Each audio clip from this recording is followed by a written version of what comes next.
All right, everyone. Welcome back to another episode of the Business Blast podcast. I'm your host, Tyler Wagner. Today I got Ryan White with us. Welcome to the show, man.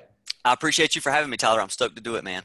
Of course. Grateful to have you on. So just before we dive in, I'll give an introduction. Basically, Ryan is a seven-figure digital entrepreneur, influencer, investor, press contributor, and speaker. Ryan founded the globally recognized social media marketing company Social Revelation, which helps business and personal brands increase their digital footprint and brand awareness online. And Ryan's company manages the social media strategy for several 7 to 8 figure earners who are top performers within their industry. He has curated a personal online network around 500,000 people from all around. That's a lot. I appreciate it. From all around the world. Ryan has also been featured on various entrepreneurial and business podcasts such as Entrepreneur on Fire, Underdog Empowerment, The No Excuse Show, and on the live television show Good Morning La La Land in West Hollywood. So, again, welcome to the show, brother. I'm pumped to have you here. I appreciate it, man. I'm stoked. I know we're going to deliver some huge value to your audience. Yes. So the first question we ask on this show is, what is the best story from your life that has an underlying valuable message? For sure, man. So I think for me, and this is going to be probably news to a lot of people, but it would probably have to be the way that my fiance and I met, kind of that background story. All right. Because it's a story of persistency, baby. Yes. And I know she's going to be stoked to hear it, and she's going to be like, how do you actually tell people about how we met? But nonetheless, I mean, it all started with, I was living in small town, Warner Robins, Georgia at the time. It's a town of about 100,000 people. So again, coming from a town even smaller than that, like growing up of 3,300 people, you just don't see people like, Nadia Bradley from Austin, Texas, kind of walking the streets, if you will. And this is a shout out to her and a compliment to her. But anyway, it was very much one of those stories where, you see someone and it's like, man, it's like that kind of love at first sight. Like, I got to know who that is kind of thing. And I know that sounds cliche, but this is legit what happened with me, because I'm like, I know this girl isn't from where I'm from. So, and I was I got to find out more. And so naturally, I connected and ended up kind of running into her at our local gym there, right, in Warner Robins. And so it was funny because I actually, the same time that she was there, her mother was there. And so I actually had a conversation with her mother, which is kind of weird, I know, before I actually got a chance to speak with her. But nonetheless, I had an access point, right? I had a point of reference that I could kind of navigate my way through. And so that's kind of what happened. And, her mother, kind of gave me her number, kind of introduced me to her. And, it was, again, she definitely played hard to get, brother, because let me tell you, we actually set up, our first date, if you will, and I was stood up actually on that date. And so again, for a lot of people that know me, bro, I come from a very small town. So again, big fish, small pond, like things usually go my way, right? It was the first time in life where adversity kind of slapped me, and I was like, okay, things aren't going your way. And I was kind of scratching my head like, is this for real? Like, she just told me 30 minutes before we're supposed to go to this event, that she ain't going. And so anyway, I ended up actually going because it was a sporting event, obviously, people that know my background. And so now that I kind of, in hindsight, look back, I kind of see her point. Hey, a sporting event is probably not the best place to go when you're trying to meet someone for the first time. Yeah. So she did flake on me.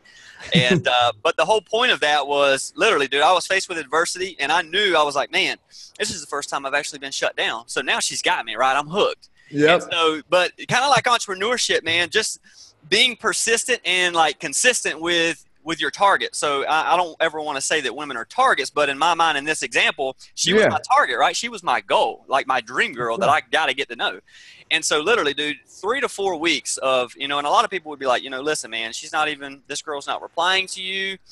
She stood you up on your first date. She's not interested, bro. It's time to like cut the cord and move on. Well, not for me, right? Yeah. I had to get to know, and find out about this girl. And so I stayed persistent with it, man. I was super consistent. I was like, hey, just give me one date. One day, literally, that's all I need. And sure enough, it was about 3 to 4 weeks later, she agreed to go with me to Longhorn Steakhouse in Warner Robins, Georgia, man. And now as we sit back and talk about it, she said it was literally the best first date that she's ever had, because I was so like intrigued with getting to know who she was. She said for the first time in her life, she actually had a real conversation where someone spent the whole entire evening asking her and getting to know her versus talking about themselves. Yeah. And now, man, if I never would have like kind of pushed through that adversity and like stayed persistent with it, the same way that you have to do in entrepreneurship, because you're not always going to be riding a high, right? There's going to be Yeah. lows, and if you're not consistent and persistent and relentless with trying to reach that end goal, then it's never going to work out. But unfortunately, this story does have a silver lining, and Yeah. now I'm engaged to my dream girl. Yes, dude, that's awesome. And even though she did bail on the first date, I think that is a good tip. If you can somehow get a hold of the mother, so I think that is a good strategy there. I kind of like Exactly, man. And very early on, man, I got her mother's blessing, which is huge. Yeah, It's very, very hard to kind of cultivate a relationship if the mom doesn't like you. So. for sure, man. That's awesome. So the next one I got for you is, what is the most valuable piece of information we should know that's within your expertise or industry? So for me, it's probably kind of deals with branding. People that know me in the industry, they kind of consider me a branding expert. So for me, my answer would revolve around branding and digital marketing. And the reason is because, in 2019, moving into 2020 and 2021, digital marketing and like social media and just the opportunity that surrounds that is literally so huge. It's such a lucrative space. And so I feel like a lot of people are literally brain dead and walking around like zombies just using social media for pleasure, right? You just see people just scrolling through all the time and swiping through their Instagram feeds. And it's like, for me, it's trying to get people to wake up, and say, hey, listen, you literally have access to 1 billion active users a month right in front of you. We live in a day and age where you can literally get in touch with some of the most powerful people on the planet through social media. If we utilize it correctly, digital marketing and social media, you can technically get in touch with anyone in the world that you want to. The Grant Cardones of the world. You go back and I talk about like Casey Adams and people like this who have interviewed Ed Mylett, Andy Frisella, Grant Cardone. Well, how did that happen? He literally talks about how he did it through an Instagram DM. So it's this mindset of now's the time to get started. A lot of people walk around, number one, they're not aware. So it's becoming aware that there is opportunity around the space. Number two, people think that they've missed the boat. Well, I see Ryan's 28 years old and has over 500,000 people following him, and I'm, 31 and I don't even have an Instagram page, so it's too late for me. Yep. And the reality is it's not. Now is the time to get started. So I think the biggest piece of advice from my industry would be to just understand the massive opportunity that now sits and awaits us, realizing that there's only going to be an upward trend over the next 5 to 10 years, right? It's not going anywhere. I mean, I think there was a statistic that came out in 2017 where digital advertisement just surpassed TV and radio. So what does that tell you, right? What does that tell you? That means that all the businesses and the way that marketing traditionally is being done, it's now changing over to this digital space. So now is the perfect opportunity for people to come in and take advantage of it. Yeah, dude, I couldn't agree more. And and it's a similar story. I got to interview Gary Vaynerchuk. I'm sure you're, Awesome. familiar. Yeah, I know Gary. And like that was actually from a tweet. Like I had interviewed a woman, and then she was kind of like acquaintances or something with him, and then she tweeted at him after the interview, and there it was. Boom. And it's as simple. It's as simple as that, but it just takes some like persistence and also like just being okay with no. Because if you reach out to Cardone, Gary Vee, and like all that, like you might get a bunch of no's, but eventually with persistence, like you might get them on your show. But you are for sure. Yeah. I mean, if you're relentless with anything, I feel like it's going to manifest and take hold, right? It's going to come to life. And so that's the biggest thing is I feel like people give up too early. Hey, I'm going to try something for 3 or 4 times, and if it doesn't work out well, I guess this method, I'm just going to write it off. And that's just the wrong approach to take, especially in entrepreneurship. But yeah, man, I think it's good stuff. So the next one, and I think it's what you just said is relevant to really any business, just because digital online social media is for really any business at this point. But what is your best piece of overall business advice that's not necessarily industry specific? I got you. So probably it's taking massive action. Number one, and everyone that knows me knows Grant's my guy when it comes to mentorship. But, the biggest thing that I found out very early on was the more action you put in eventually, okay, and everyone's path looks different, but eventually it's going to lead to results, right? And then, you have to couple massive action, though, with networking. So 100%, I built my whole entire business through networking, right? Through partner firms. So a lot of people know that Social Revelation has 9 partner firms around the world. So that allows me to sit here and talk to you, Tyler, for instance, and the business still kind of be bringing in clients and making money, right? Mm-hmm. So it's this whole idea that, if you want to go fast, go alone, right? But if you want to go far, you got to go with others, okay? Mm-hmm. And so partnerships and networking is huge. It opened up my eyes, honestly, into entrepreneurship. Coming from the South, and I don't know how far or how long you've lived in the South in Miami, Yeah. but born and raised here in Georgia, we're bombarded and beat to death with, you got to go to college and get a degree, and you got to go work for someone else, right?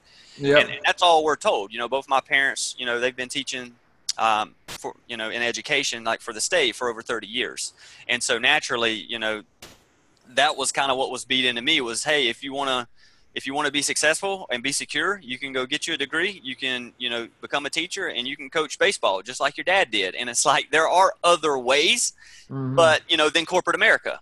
But in the South, I feel like we kind of have this blindfold over our eyes. And so through me networking, right, and taking my first trip to Detroit, Michigan to meet some business partners of mine who shared the same morals and beliefs that I did, and Alex, Lombard being one of those people, you start to see these 24, 26-year-old kids, doing 6 figures a year and working for themselves and having time freedom. And it was just like that whole veil that had been over my eyes, for my parents and everyone else, had just for the first time had been revealed. Yeah. And I was like, wow. So my whole point is if I didn't take massive action, right? If I didn't agree to go get on that plane and fly to Detroit, right? If I didn't network with these individuals, I would probably be, a 97%er, as I call them, working a standard 9-to-5 job, getting paid and waiting for my paycheck to come in the mail. You know what I mean? Yeah. So, and then I think the last bit of advice, kind of touching on those first two, would just be, networking as you meet people with your same beliefs and your core values. It develops a support system that you need in entrepreneurship, right? Entrepreneurship can be a very lonely road, as we know. Especially in the South, it's someone who steps out of their typical 9-to-5, who says, hey, I'm going to go start my own business over here.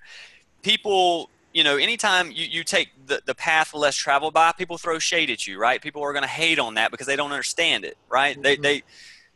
Everyone is told, and they kind of all circle and center around things that they're used to, the way that they're brought up with their beliefs and whatnot. So my point is if you don't have someone in your low moments that you can reach out to and kind of build you back up, okay, then you're definitely, your journey is going to plateau very, very quickly, because everyone needs that support system. And if you network the right way, it can provide that for you. Yeah, man. I agree. I think networking for me has been like everything. Are you going to GrowthCon? To 10X? I want to go to GrowthCon, man. But like I said, I'm getting married literally March the 9th. Oh, I got so much going on, bro. I can't yeah. just because of that. But I feel you. Yeah. No, I think that's more important. but yes, it would. Trust me, it would be bad here at the White House, if you will, if I didn't prep for the wedding. But I do plan on being at the next one that I can be at for sure, because again, in the world of entrepreneurship, networking, that's a great event. As Grant says, you need to pay for access, and this event is going to have some of the most powerful people in the world. So 100%, if you can be there, and if I could be there, I would be there. Yeah, absolutely. So, are you going? Yeah, I'm going. That's awesome, man. You're going to have to FaceTime me or something. I will, dude. I will. and I'm very close. I'm like 15 minutes from there. Heck yeah, dude, that's so awesome. I think I'll go. Yeah, you should go for sure. So my next one for you is, if you could give your younger self one piece of advice, what would that be? Probably be get started earlier. And I think a lot of people struggle with this. It's definitely the first part of that would definitely be get started earlier, because again, man, you'd be surprised how many conversations I have with people, and they have this great idea, this great business model on how they can solve a problem or help people, right? But it never manifests because they're so scared to kind of branch out and get started. I tell people all the time who have 9-to-5 jobs, you're putting your security in something that's false. It's a false sense of security. Sometimes I talk to people who they have a big dream or aspiration to be a CEO of a company, and I'm like, well, dude, why don't you do that? And they're like, well, I know exactly what it is. It's the fact that you have false security, that you like that paycheck coming in the mail at the first of every month. But the problem is that's a false sense of security, because time and time again, you hear people in stories about how I worked for this company for 30 years, or my dad did. And right before retirement, guess what? There was a big merger that happened and the company laid him off, and he lost everything. And so my point is you're putting your faith, your livelihood, your family, you're putting all those hopes and that security in someone else, another company. It's the same thing. I don't even care. Both my parents work for the state, right, in education. And even working for the state, they could be laid off next month. Now obviously they've been working for 30 years. They have tenure, so the odds of that happening is significantly lower than someone just coming out of college. But my point is, if you work for someone else, the reality is you're told what you're worth, and you could be terminated at any moment in time. Whereas for someone like me, I wake up and I go grind, and I go, you know what? The future of my livelihood, my family, my kids is going to be determined based on my efforts. I can control that. You see what I'm saying? I wake up every day going, it's in my hands, not someone else's hands, my employer's hands. And so for me, a lot of people don't think that way. It's like news to them when I say it to them like that, because the number one excuse I get is, well, I like my paycheck over here. Like, I know I like the security over here. And I'm like, well, dude, that could be pulled out from underneath you at any second. Like, why not go build your own security with your own hands by waking up every day and being hungry and go get it? You know, so for me, it would definitely be, knowing what I know now at 28 years old, dude, and you can mark this down on Tyler's podcast. He said it. I'll never work another 9 to 5 in my life, bro. Knowing what I know now, I will work for myself for the rest of my life, because I know the potential of it. I know how lucrative it is, the opportunity, and there's literally proven models, even in entrepreneurship. If you follow, A, B, and C, you will get X, Y, and Z. Same thing in entrepreneurship. You put in massive action. You network with the right people. You put in basically habits that will lead you to success. Get around positive people, read an audiobook every day, listen to podcasts, and just navigate your way, to basically have a mentor who is inside your space, who is doing what you already, or what you're trying to accomplish, they're already doing. Okay. Let that, it's called ranking up, right? So if we have a mentor and we buy into this idea of ranking up, we have no choice within this formula to be successful. That's going to happen. It's just a matter of when. And so I think that's the biggest thing. And then the other one is just time management. I think everybody, faces the time management issue. Entrepreneurship can really pull you in all kinds of different directions. So for me, it's just, learning to better manage my time in order to set yourself up. And it's this whole idea of, the automate, eliminate and delegate. You've probably heard this before, but it's a strategy that you can, use to, write out everything that you do in a given day, right? Everything that you handle, and then go through and basically write out, automate next to it, eliminate it, or delegate it. Because the reality is we should only, as entrepreneurs, be spending most of our time on the top 3 things that we're good at. So if I write out 10 things a day that I'm doing, the odds are only 3 of those things I'm really, really, really good at. I'm just average at the rest. And so the whole idea is I can free up a lot of my time if I go find, hire, or just eliminate the other 7 of those 10 things that's costing me valuable amounts of time that I could be spending with my family. Yeah, dude, that was an amazing answer. I appreciate it, dude. I appreciate it. I couldn't agree more. And I think that's, I tell a lot of my friends from my hometown that like, and I don't know why, from a young age, dude, I always kind of thought that like having a job actually scared me. Because I was like, I don't have control over what this guy does, or 100%. Who's ever leading the company that I'm working in. Like, I don't have control. So, right. And I don't know. I think maybe, I guess a lot of entrepreneurs, that's what led me to wanting to start a business. One of the things was that I needed that control. Because 100%. I was like, I would have like anxiety, man. I couldn't like sleep. Well, yeah, that's the thing, man. You never know when you walk in, like, oh, is he having a bad day? Did I say something he didn't like? Yeah, dude, it's not good. You know what I mean? And it's just crazy, man, because, and I obviously won't mention any names, but I know someone now who's kind of taking that very first step into, doing something outside of a 9 to 5.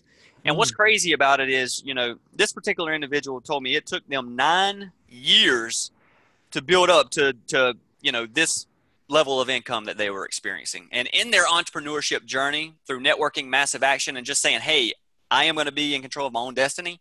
In 3 months, she made up, after she quit, she is now doing the same amount of revenue, but did it in 3 months of what took her 9 years for someone else to tell her she was worth. I love it. It's just, Yeah, it's just man. the reality, man. It And, is. you know, I do think there's a huge wave though of entrepreneurship that's about to like streamline and hit this country. Oh, for And, sure. you definitely want to be at the forefront of that wave. Yes. So, but yeah, man, um, good stuff. yeah. No, thank you for that answer, man. I appreciate it. That was maybe, oh, I don't know if I should say this live. That was maybe the top answer on this podcast. Dude, that was That's good. awesome. I appreciate it, man. I appreciate it. Good stuff. So my next one's kind of going a little bit down a different route. So in your Okay. opinion, what is the key to happiness? The key to happiness for me would probably be it'd probably be passion in what you're doing. And I say that because one of the biggest lows in my life was around a time period when I was working for someone else and feeling like I had to do that simply to pay bills. You know what I mean? Had no passion at all in what I was doing, which leads to, by the way, unfulfillment, right? So every day I remember going into work and I felt like I was only doing this to draw a paycheck so that I could pay my bills because that was what I was supposed to do.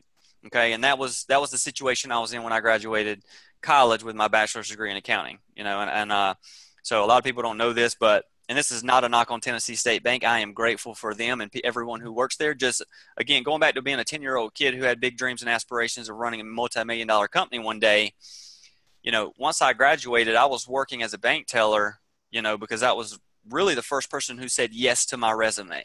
Okay. And so me at 21, 22 with $40,000 to $50,000 in student loan debt, I took it because I felt like I needed to in order to be a man and be able to pay my own bills. And that was a 6-month period, man, of no passion at all. I'm literally working, as people say, going through the motions to earn a paycheck. I'm super unfulfilled. I'm in a low place. I was a baseball guy my whole life. So someone who, was always, and not to boast or anything, but one of the better kids on the team growing up. So, I was kind of facing the whole question of, are the better days of my life behind me now? You know what I mean? Is this what I'm going to be doing and how I'm going to feel for the next 30, 40, 50 years? And so luckily, like I moved from Tennessee back to Georgia, kind of found myself again and got my way back into baseball through, private instruction. And I was super passionate, right? My first love of my life was baseball. So the moment, 6 months of literally I'm in one of the lowest places of my life within a month's time of me getting back into baseball and doing a job, right, and reporting to work to something I'm passionate about, changing kids' lives and making a difference in the world. It's just crazy how my demeanor changed. And at that moment, because I was passionate, all the feelings, thoughts that I had as a 10-year-old kid of big dreams and aspirations started to manifest again, right? I had lost out on that for those 6 months that I was doing something, just going through the motions, And so for me, the biggest takeaway 100% in my life is you have to be passionate about what you're doing, because if you're passionate about what you're doing, you're going to want to spend more time in it. If you're spending more time, you're going to get better at it. If you're getting better at it, you're eventually going to become an expert at it, right? When you're an expert at it, people take notice and they want to be affiliated with you within that space. And so when that happens, naturally, you make more money. So you kind of see the process of how it works, but it all starts with passion, man. If you're not passionate about what you're doing, and this is not a knock on people that work for Cutco, but if you're selling knives door to door working for Cutco, the odds are you're not moving a lot of product because you are not passionate about selling those knives, right? And so the whole idea is, how are you going to go make $1 million if you're not passionate about the product? As Grant says, you have to be convicted about your product if you want to move sales. And I feel like that's why, I have such a big success when I go out and I sell social revelation stuff. The reason is because I've used it on my own channels and I've seen it work and I've seen it change people's lives. And I've gotten the testimonies that I'm super convicted, even as a personal testimony myself. So when I talk to Tyler about it, you pick up on those vibes, right? And you're like, man, this dude, I don't know what he's drinking, but I want some of it, right? And so that's the whole idea. Like, because truth be told, bro, if you asked me right now, or even 18 months ago when I started this company, hey man, are you a salesman? The answer to that question would be, heck no, I'm not a salesman. I've never sold anything in my life. But it's funny because now my fiance goes, Ryan, did you realize every person you talk to, you close the deal? Every one of them. And it's just crazy because I don't really pay attention to stuff like that. I see Tyler has a problem. I can provide a solution to the problem and I know it works and I'm passionate about it. So Tyler buys in. I don't really see myself as a salesman, but it all comes from the passion. Yeah. So passion is my answer. Yeah, dude. Yep. We'll just move to the next one. I appreciate it, man. So the next one I got for you is, what is the best book that you've read and what's the number one thing you learned from that? For sure. So again, 10X by Grant Cardone will be the biggest one. Mm-hmm. And I want to say something here. I know you're like, man, Grant Cardone. So have a little, and I'll just kind of throw this in as a gold nugget for your audience. But the biggest thing is like, you can have Dave Ramsey over here and you can have Grant Cardone over here, right? So they're on polar opposites. It doesn't matter who you choose to follow, but you have to choose and say that that's your guy and stick with that guy. Because what happens is if you don't do that, Dave Ramsey says something, Grant says something, they're complete 180. Who do you go with? You know what I'm saying? So to avoid that problem, you have to pick a guy and you have to stick with that guy. So my guy is Grant Cardone. Okay, so pretty much any reference that you hear is probably going to come from Grant. But if you haven't read 10X, by Grant Cardone and listen to the audiobook and you're in entrepreneurship, guaranteed you're missing out on 30 to 40% of sales. Okay, Mm-hmm. it's just the whole idea of going back to the whole formula of success. The more time and energy you're putting into something, okay, is going to lead on the backside in terms of results.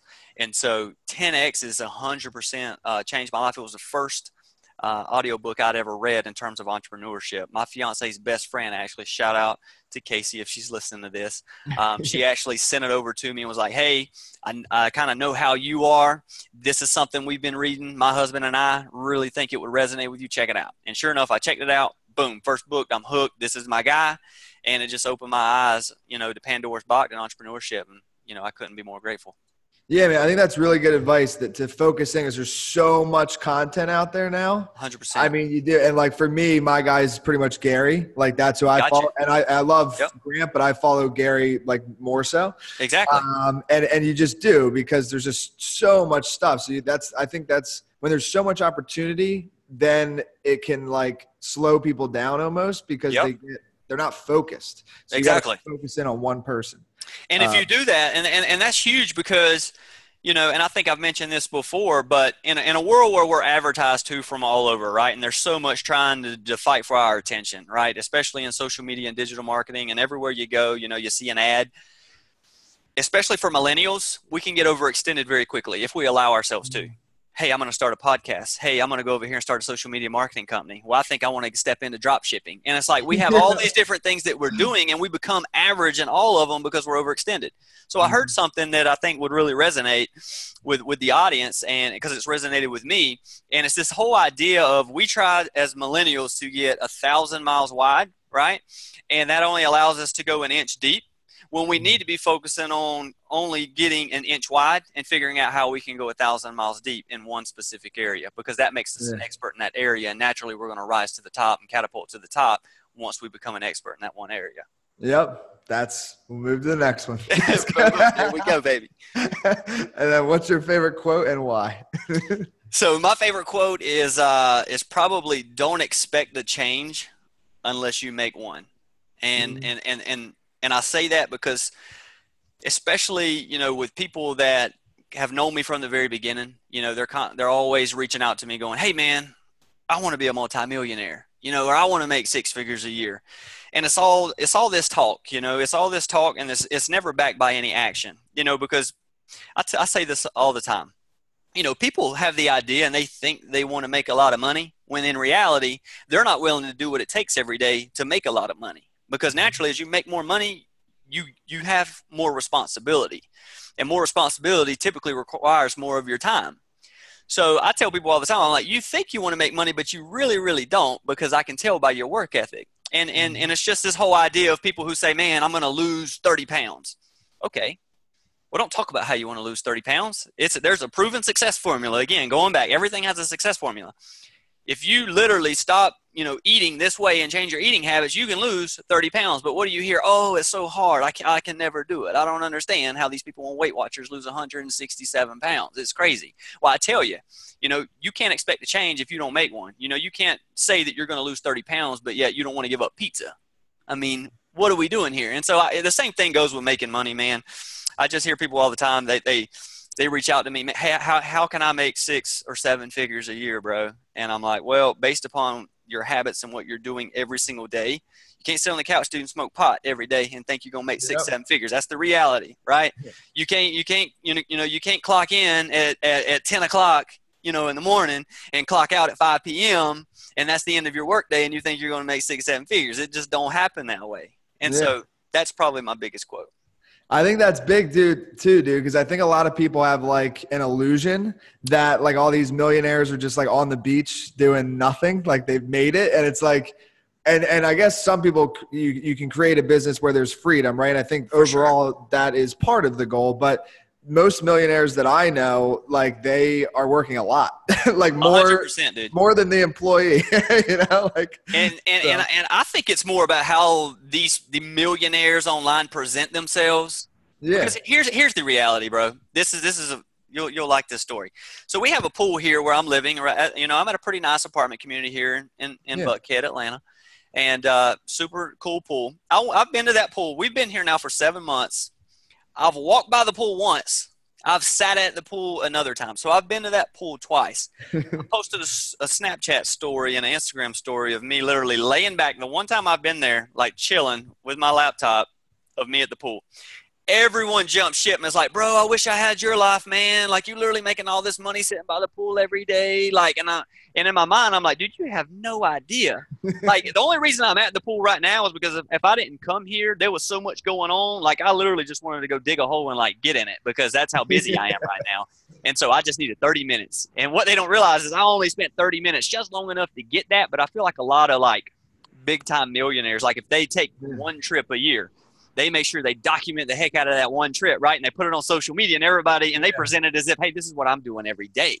And it's just funny because probably the richest man that I personally know in my network, again, he literally has told me that, he has 2 daughters who are playing like college sports. And I think he told me that, now, of course, he gave them a life that, they obviously cherish and like they never went without. But he told me, his son was in, playing college baseball, and I think he'd made, 2 games in his whole career. Why do you think he only made 2 games in his whole career? And I'm not saying that's how every millionaire should be. Now, again, you got to understand, this is one of the wealthiest people I know. I mean, the guy's probably pushing worth $1 billion. So that's a big difference between the average millionaire and $1 billion. So, but my point is that's just ingrained in him. I mean, and he tells me, the guy's probably over 50 years old. And I sent him a text last time we spoke, and I'm like, dude, isn't it time for you to retire? And he said, I will never retire. This is in my blood. This is what I do. Yeah. And so the whole point is, people, they think, well, if I can become, go make 7 figures, well, I'm not going to have to work another day in my life. And the reality is, dude, you're just scared of work. So you're never going to be wealthy, and you can't be scared of work in entrepreneurship. Like, you got to be a go-getter. Absolutely. And the key is, going back to one of your answers with passion, is that you got to like love what you do. And that's the thing too. Like, I live down in South Beach. So a lot of my friends think I go to the beach every day. I'm partying all the time. And dude, I'm working. I'm doing podcasts, man. That's awesome, bro. That's awesome. And you have to, and I know you have been, because that's the only way you can get over 1,000 episodes. Yeah, absolutely. But and it was funny because I think John Lee Dumas said this on a podcast I was listening to of his when he was actually being interviewed. But he was like, "Man, how did you create such financial wealth within podcasting for yourself?" He goes, "Well, because back when podcasting first got like going in 2012." These people might have been putting out a podcast a week or a podcast a month. He goes, I was podcasting every day. He said, 365, baby, I was doing a podcast. And so he goes, naturally, when you do that in a space that's relatively new, you're catapulted to the top. And now he's sitting there making, $100,000, $200,000 a month off his podcast. And shout out to John Lee for that, Absolutely. Awesome dude, very humble, awesome dude. But, and kind of touching on that just for like a final point, I got a DM the other day. I won't say any names in case, he's listening in, but, he hits me up and he's like, hey man, I'm thinking of coming to Buckhead here soon. When we going to party or something like that. This is a guy I graduated high school with, right? So it's been 10 years. And I'm like, hey man, listen, if you want to stop in Buckhead, that's fine and all. We can definitely catch up, but your boy don't party anymore. Like, I'm too busy running a 7-figure company. You know what I'm saying? You know how many times I've been out in Buckhead since I've lived here in 7 months? Goose egg. 0 times that I've been out and hit the strip, and you would think, man, 28 years old, pocket full of cash, he's got to be just killing it. No, I'm working. Yeah, absolutely. Absolutely, dude. And it affects, I'm the same way as you, because it affects your next day. That's what I got to point to, where I cut 100%. All that stuff like out of my life, because it ruined the next day. And I'm like, dude, this is, and you like, can't afford it. Yeah, you can't afford the next day. Exactly. Imagine you doing an episode, and you're sitting there and you're just like, Oh my goodness. You know what I mean? And then you got this influential guy going, what is this? Cause you're the host of the show, right? You're the Yeah. personality. You got to make sure things are moving, baby. So if you're out till 4 o'clock in the morning, it's going to definitely show up in your next interview. For sure. So, but yeah, man. Well, dude, thank you so much for coming on. The last one I got for you is, where can our audience best find you online? Yeah, so I have a website. It's just www.officialryanwhite.com. And then, of course, you know, you can connect with me on Instagram. My @ is just @RyanWhite. So RyanWhite. Perfect. So Thank probably you the again, easiest way. man. Really Yeah, dude, I enjoyed it, man. I appreciate you having me, and I look forward to doing more things with you in the future.